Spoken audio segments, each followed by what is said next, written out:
Idilawlawag ni Dr. Lutis de los Santos may isang internis iti Black Nazarene Hospital iti epekto ti robos iti bagi ti may sa tao imuna iti daytoy ket ada iti pimusay iti may nga hotel iti syudad ti Lawaga iti Calabes ket nakita iti gamit na iti agas a robos basar ken kuana ket iti robos sa pakiramanan iti Viagra ket para laeng kadagiti ada iti erectile dysfunction na wenno marigatan at tumangar iti San Pedro na imbadad na abasar iti panagadal iti Food and Drugs Administration iti agas arobos ket ada iti component na amang kontra kadagiti mainom nga agas amang itunda iti panakaatake. Agas kasi nga like sildenafil, tadalafil, cialis, Viagra, digizay,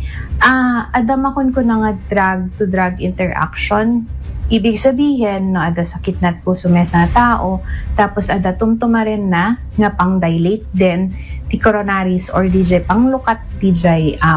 vessels, DJ pagnaan ti dara DJ puso, ket mas lalo nga grumabe DJ panag vasodilate or panaglawa na. So bumagsak no ka DJ blood pressures DJ pasyente kaya agkaroon ti shock nga makon ko na or hypotension which may cause hanya ag-circulate nga na saya at DJ dara jay puso iso DJ hana maikanti oxygen DJ heart iso agkaroon ti cardiac arrest or makon ko namin nga myocardial infarction aglalalo no nagkaroon cardiogenic shock nga makon ko na. So DJ nga ag-agas kasi no agte-take DJ certain person ti nitrates like that agkaroon ti mass effect so ag-anada nga min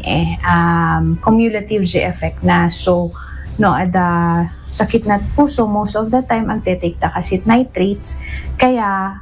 nag-take da pa iti sildenafil that's why agkaroon problems. Gunam-gunam dagiti ito doktor, ano kas bilang man ada iti marikrik na kalpasan ang makainom iti kastoy nga klase nga agas ket agturong da iti kaasitgan nga ospital. Para iti IFM News, Idol Lawrence Corpus Martinez, tatak, aremen. IFM News.